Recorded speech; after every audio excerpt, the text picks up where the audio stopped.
प्रणाम भाई। आज हम एगो तथ्य पर बात करे आइल बानी, लेकिन बात कइला से पहले हमरा जीवन में जौन घटित भइल बा ओकर कुछ अंश रउआ सबके बतावल चाहत हई। 12वीं के परीक्षा प्रथम श्रेणी से पास कइला के बाद दिल में ई आइल कि हम गायकी करी। बहुत मान मनौवल कइला के बाद परिवार से अनुमति मिल पावल कि ठीक बा, जा गाओ बजाओ। फिर हम संगीत के शिक्षा प्राप्त कईनी। फिर बारी आइल एल्बम निकाले के। हमार पापा बनारस में एगो प्राइवेट स्कूल में पढ़ावत रहन और फिर ट्यूशन वगैरह पढ़ा के परिवार के भरण पोषण करत रहन। ऐसन परिवार में एल्बम बनावे खातिर हमनी घरे कहनी कि हमरा पैसा चाहिए। तो हमरा आज भी याद बा, माई हमार मामा के लड़का हवन संतोष तिवारी जी, जौन देहरादून में रहेलन, उनका से 20,000 रुपया मंगलस। भैया के बहुत बहुत धन्यवाद कि उस समय में भैया मदद कैलन। फिर हम गईनी कैसेट निकलनी। अब 20,000 में पूरा 8 गाना के ओती घरी कैसेट आवत रहे, तो पूरा ऑडियो वीडियो तो बनी ना 20,000 में। तो ओती घरी हमार साथ और मार्गदर्शन कैलन बड़ भाई सुधीर यादव संगम जी, जौन गाजीपुर के रहे वाला हवन।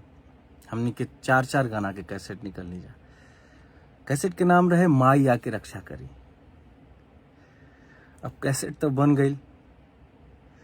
अब मास्टर बा हमनी के हाथ में, मगर उती घड़ी कंपनी से और सब कैसेट मंगावे खातिर 35,000 रुपया लागे कैसेट बनवावे खातिर। तो वो पैसा हमनी फिर रहबे न कैल रहे। फिर हमनी घरे पैसा मांगे खातिर, तो हमरा याद बा भैया, माई हमारे जौन घर के खर्चा बर्चा चलावे खातिर पैसा रहे, वो पैसा हमरा के निकाल के देहलस। फिर हम गईनी।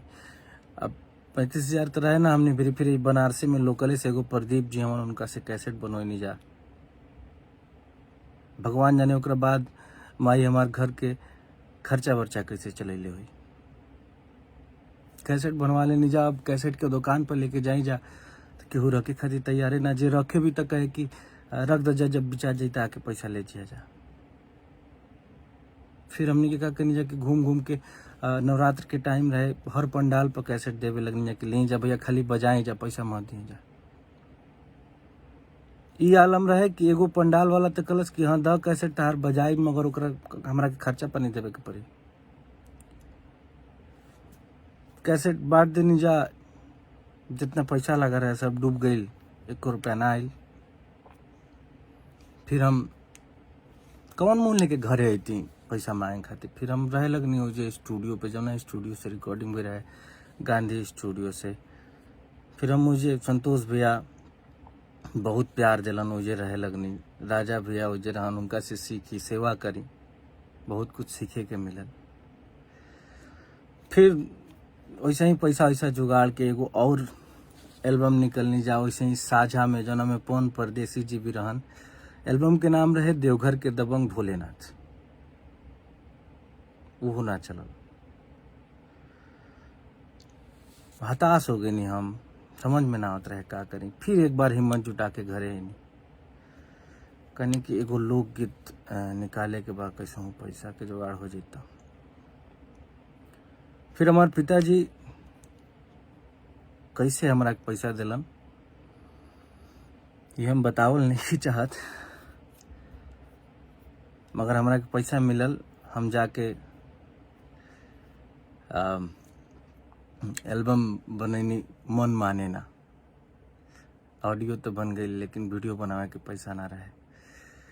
तो उतनी घड़ी मदद कैनी। बनारस के वो बहुत ही टैलेंटेड एक्ट्रेस हैं तानिया जी, उन्होंने हमारा वीडियो फाइनेंस किया। उनका पैसा अब कुछ दिन पहले हमने उनको वापस किया है, लेकिन उस समय पे उन्होंने बहुत मदद किया, इसके लिए बहुत बहुत धन्यवाद।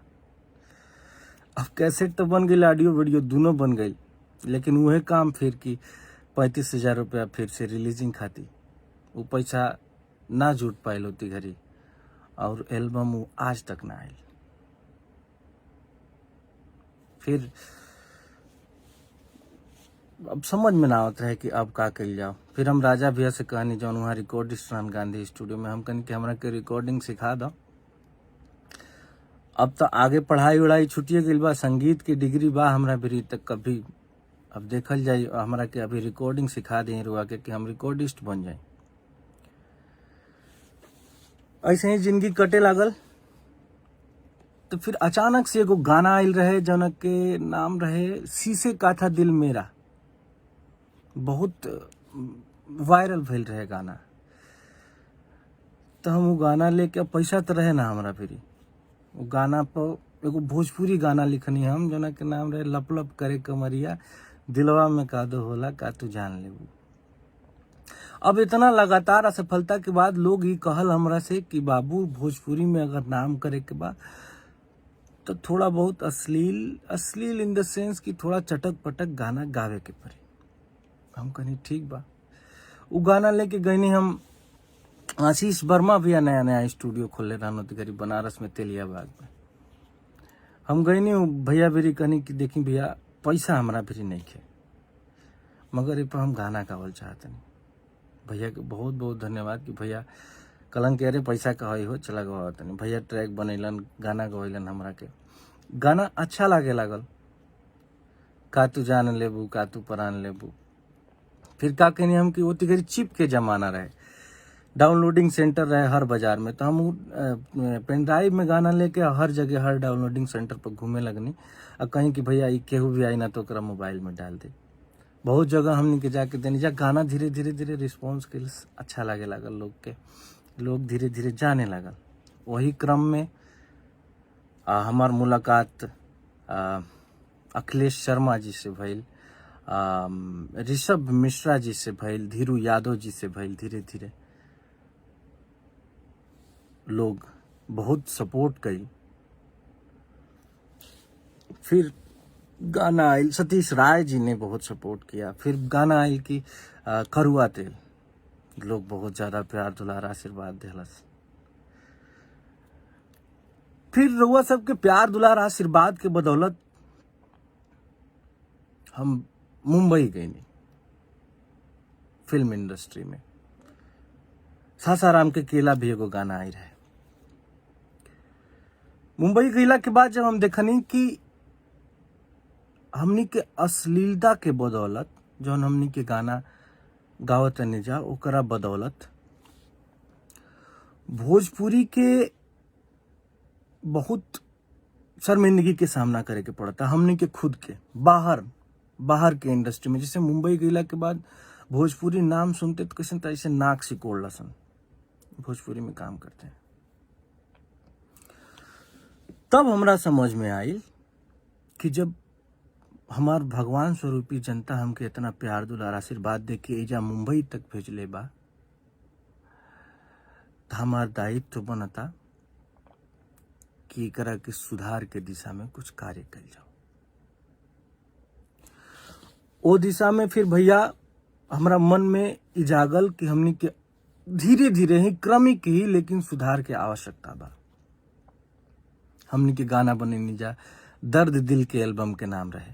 कैसे कि बहुत दिन से कोनो सैड सॉन्ग उती घड़ी जब हमारी दर्द दिल के एल्बम आई रहे उती घड़ी इंडस्ट्री में ना आई रहे। बहुत पहले पवन भैया के एगो गाना आई रहे जौना के नाम रहे पवन की सच्चाई, जौना में गाना रहे सनैया लगावल बहुत बात नहीं खे। ई गाना सुन के हमनी के गावे सीखी जा। तो हमारा ये समझ में आई कि एगो सैड सॉन्ग के पूरा एल्बम कल जाओ। तो जौना के हम नाम रहे दर्द दिल के हमनी के कनी जा, जौना में जाए चंदा तीर हमरा करेजवा के पार हो गई, मुझे दर्दे दिल का पता न था, और बहुत सारा सैड सॉन्ग रहे। यदि छोड़ के तू जइबू ए जान दीवाना तो हर मर जाई हो, नींद अखिया से चैन दिल से जब लुटा जाई, प्यार के गीतिया जुदाई में केहू का गई। ई गाना जब आइल जाए चंदा के स्पेशली बहुत ज्यादा प्यार दुलार आशीर्वाद मिलल। दिल में हिम्मत जागल कि ना बढ़िया गाना भी बाज सकेला, बढ़िया गाना भी चल सकेला। वही क्रम में गोरी तोर चुनरी, अभी मुँह मारो कमैला के वही प्रयास में कहे से कि हम फिर एगो दिमाग में अपना बैठा लेनी कि अच्छा गाना भी देना है और पब्लिक को एंटरटेनिंग गाना भी देना है, जिससे कोई वही सैड सॉन्ग और लव सॉन्ग सुनते सुनते कोई बोर ना हो। तो इसलिए थोड़ा बहुत चटक मटक भी गाना देना है। तो उसी मतलब हमारे दिमाग में बन गया कि सुधार की स्थिति में, सुधार के रास्ते पे हम लोगों को चलना है, खास करके हमको, क्योंकि मैं अपनी जिम्मेदारी ले सकता हूँ। उसी क्रम में गाना मुँह मारो कमैला के अभी एक पूर्वी बयरिया हमारा गाना आया था, मजा मिली नहीं ऐसी न कुलरिया में जौन रानी जौन मजा पूर्वी बयरिया में। भैया लगातार म्यूजिक, यूट्यूब के म्यूजिक सेक्शन में लगातार वो गाना 27 दिन तक ट्रेंड किया। ये प्रमाण है इस बात का कि धीरे धीरे ही सही हम लोग अपने प्रयास में सफल हो रहे हैं। मानसिकता, एक समय पे जब मैं असफल हो रहा था तो मेरे दिमाग में आया कि जब तक मैं अश्लील नहीं गाऊंगा तब तक मेरा कुछ नहीं हो सकता है, मैं नाम नहीं कर पाऊंगा। मैं ये चाहता हूं कि हमारी आने वाली जो पीढ़ियां हैं उनमें ये मानसिकता ना जाए, उनमें ये मानसिकता जाए कि अच्छे गाने गा के वो नाम कमा सकते हैं भोजपुरी इंडस्ट्री में। इसी प्रयास में मैं हूं, आज भी इसी प्रयास में हूं कि अच्छे गानों का बोलबाला हो भोजपुरी इंडस्ट्री में। और हम धीरे धीरे सफल हो रहे हैं हम लोग, और इसके लिए संगठित रूप से प्रयास करना पड़ेगा, हम लोगों को एकजुट होकर प्रयास करना पड़ेगा। आज के डेट में अश्लीलता के खिलाफ बहुत सारा मुहिम मैं देख रहा हूँ। जनता जंक्शन है, दो भाई हैं हमारे, मगहिया जवान करके आईडी है उनकी, हमने देखा उन लोगों ने अश्लीलता के खिलाफ मुहिम छेड़ रखा है, बहुत अच्छा लगा।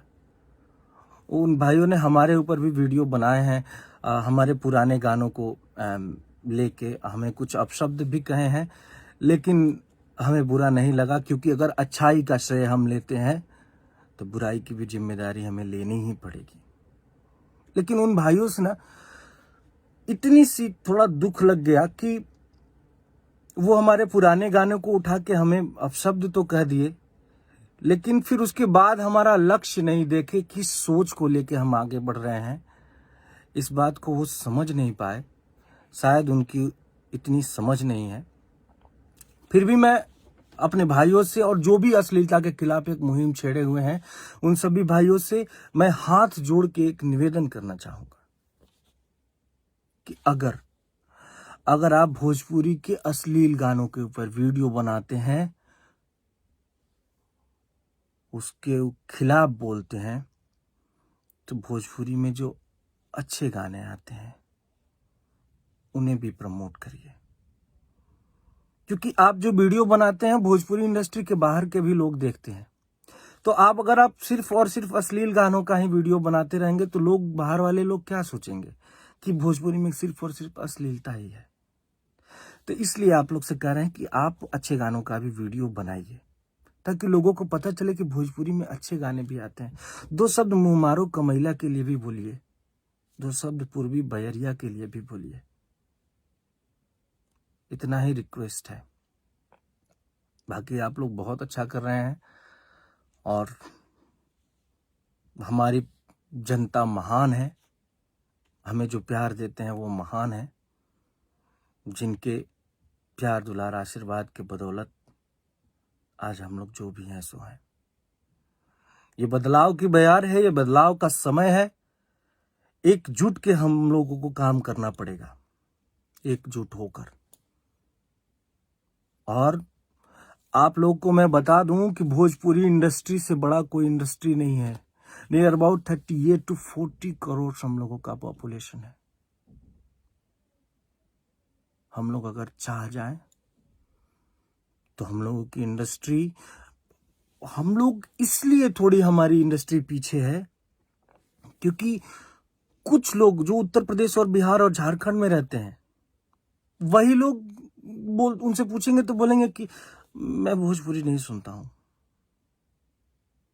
इसमें दोष हम लोगों का भी है। लेकिन दोष किसका दिया जाए? मैं अपने जो लोकतंत्र का चौथा स्तंभ होता है मीडिया को, मैं और जो भी भाई ऐसे वीडियो बना रहे हैं उन लोगों से ये रिक्वेस्ट करना चाहूंगा कि जो अच्छे गाने आ रहे हैं उनको सभी लोगों तक पहुंचाएं, ताकि लोगों को पता चले कि भोजपुरी में अच्छे गाने भी आ रहे हैं। हमारे लोग जिस दिन सारे लोग भोजपुरी से जुड़ गए, भोजपुरी से बड़ी इंडस्ट्री किसी के पास नहीं होगी। जितने भी रीजनल लैंग्वेजेस हैं अपने इंडिया में, सबसे ज्यादा पॉपुलेशन हम लोगों की है। बहुत अच्छा लग रहा है ये बदलाव की बयार देख के, लेकिन आप लोग से यही रिक्वेस्ट है, अच्छे काम की तारीफ भी करें आप लोग, प्लीज। प्रणाम।